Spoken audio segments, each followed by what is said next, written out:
Je quitte mon atelier que j'ai depuis 43 ans cette année. J'avais toujours rêvé d'avoir un atelier, pas forcément sur les collines d'ailleurs, je rêvais d'avoir un atelier dans le Vieux-Nice, moi. C'était pas non plus un atelier très très grand, mon rêve. C'était un atelier pour pouvoir y mettre un peu tous mes rêves, quoi. Un artiste sans atelier, c'était comme un escargot sans coquille, en fait. Et je me rends compte maintenant en le nettoyant, jour après jour, là, ça fait un mois que j'y suis, parce qu'il y a du boulot. J'ai un peu été victime du syndrome de Diogène. Je me rends compte que je refais la lecture des années, au fur et à mesure que les gens viennent dans mon vide atelier. Je leur dis, ah oui, mais ça c'était telle expo, et ça c'était tel moment, et ça c'était tel truc, et je vais d'anecdote en anecdote, et je relis en fait ma propre existence. C'est très sympathique finalement. Il n'y a pas de moments douloureux, il n'y a que des moments heureux. Quand j'étais petite, je peignais déjà. Je devais avoir 6-7 ans. Je faisais déjà à Paris des portraits dans la rue. J'étais pas très douée d'ailleurs pour le portrait, mais ça fait rien. Les gens sans doute trouvaient ça très mignon qu'une petite fille fasse ça. Donc je dessinais les gens dans la rue et je les vendais au prix qu'ils voulaient bien me l'acheter. Et j'avais un certain succès. Donc c'était bien parce que je me disais, il n'y a pas finalement que sur la butte Montmartre, on peut faire ça aussi dans les quartiers chics. Moi j'habitais un quartier chic. Et mon père voyait ça d'un très mauvais œil parce que j'habitais juste en face de la Chambre des députés. Alors pour que je ne le fasse plus, il me donnait de l'argent pour que je m'arrête de le faire. La famille m'avait fait comprendre que c'était pas possible, qu'il fallait que je fasse un métier dans la vie parce que les artistes c'était pas un métier. Donc j'ai été brimée pratiquement toute mon adolescence, donc il fallait que je prouve à ma famille que j'étais capable de faire des études. Et le jour où je leur ai prouvé que j'étais capable de faire autre chose, j'ai tout largué. Et je suis rentrée aux Beaux-Arts en catimini et j'ai passé le concours d'entrée, je l'ai réussi. Avec cette école, on m'a bien fait comprendre que je ne pouvais pas vraiment vivre. Donc j'ai tenté de faire des études de prof et puis de rentrer comme prof dans l'éducation nationale, où on m'a fait comprendre là qu'il ne fallait pas des diplômes de l'école des Beaux-Arts, mais qu'il fallait des diplômes de l'éducation nationale. Donc j'ai repassé des diplômes de l'éducation nationale et je sentais bien la différence entre être artiste et être prof de l'éducation nationale. Par contre, avec mes élèves, j'essayais quand même d'exprimer plus ou moins les choses artistiques. Et j'ai continué à mener vraiment les expos, les musées ont fait appel à moi. J'ai rencontré 2 conservateurs absolument fabuleux, 2 conservatrices absolument fabuleuses. La vie a suivi son cours et j'ai pu faire vraiment des choses très bien, mais pas dans la région PACA. J'ai fait en Bourgogne, en grande majorité, mon chemin.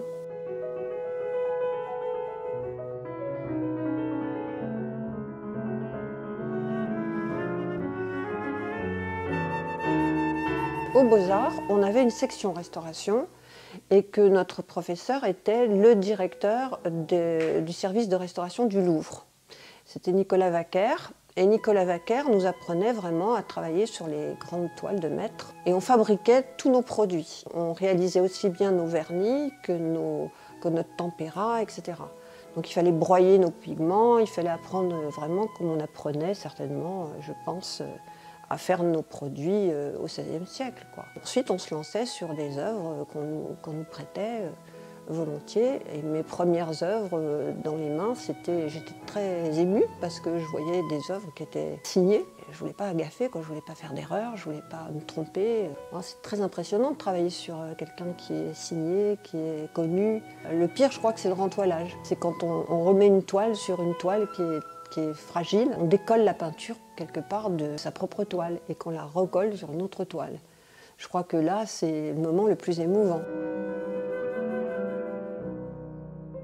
Moi, j'ai travaillé le corps humain en grande majorité et en travaillant le corps humain, j'ai travaillé sur le mouvement du corps humain, les déplacements. J'aimais bien tout ce qui était plutôt mobile. Je trouvais toujours paradoxal que la peinture soit quelque chose de statique. J'aimais bien tout ce qui était un peu Je trouvais paradoxal qu'une peinture ne soit pas en mouvement, en fait. Par exemple, tu vois l'oiseau qui est derrière, là. J'aime bien l'idée qu'il est pas... qu'on ait l'impression quand même que ses ailes bougent, même s'il est au milieu du tableau. J'aime qu'on ait l'impression qu'il va se mettre en mouvement. C'est rigolo, on a toujours l'impression que c'est quelque chose qui ne bouge pas. Alors que la photographie, ça peut être flou, le cinéma, ça s'enchaîne, etc. Et quand j'ai découvert Marais, ça a été un vrai bonheur pour moi parce que Je me disais, ça y est, les personnages, hop, font de la stroboscopie, passent les uns au travers des autres, c'est magique, c'est merveilleux. Ça y est, j'ai enfin trouvé ce que je voulais. En fait, Marais a fait des plaques de verre comme ça, longues, avec un travail colossal, il y en a peut-être, je ne sais pas, des milliers.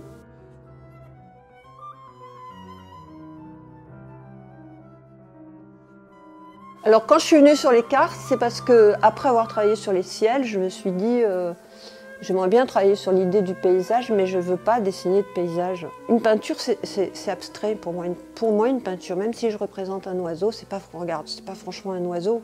C'est toujours des coups de pinceau, une sorte de quelque chose qui bouge, etc.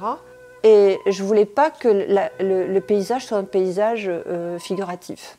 Ça me gênait beaucoup. Et je me suis dit, une carte, c'est quelque chose d'abstrait. Donc je me suis dit, c'est bien de travailler sur une carte parce que chacun va mettre l'oiseau sur le paysage qu'il veut. Et ça va être extrêmement intéressant parce que du coup, ça va être une sorte d'interactivité entre moi, mon oiseau qui est pas figuratif, et puis une carte qui n'est pas figurative, mais le paysage que la personne va invoquer sera celui qu'il a envie de mettre sur mon oiseau.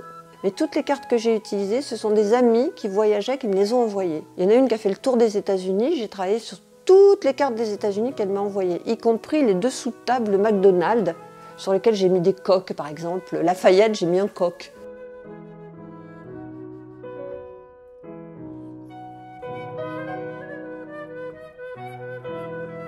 J'ai toujours eu l'impression que je faisais quelque chose qui était plus de l'ordre de la torture même, tu vois. J'avais décidé d'ailleurs de faire une thèse sur la torture. Ce qui m'a arrêtée dans cette thèse, c'est que je me suis fait voler tout mon matériel la veille de passer ma thèse. Les personnages, tu vois, celui-là il lui manque un bras, je ne faisais pas la tête, tu vois, celle-ci n'a pas de tête non plus. Je me suis plutôt dit que les corps étaient en souffrance, plus qu'objet de désir, tu vois.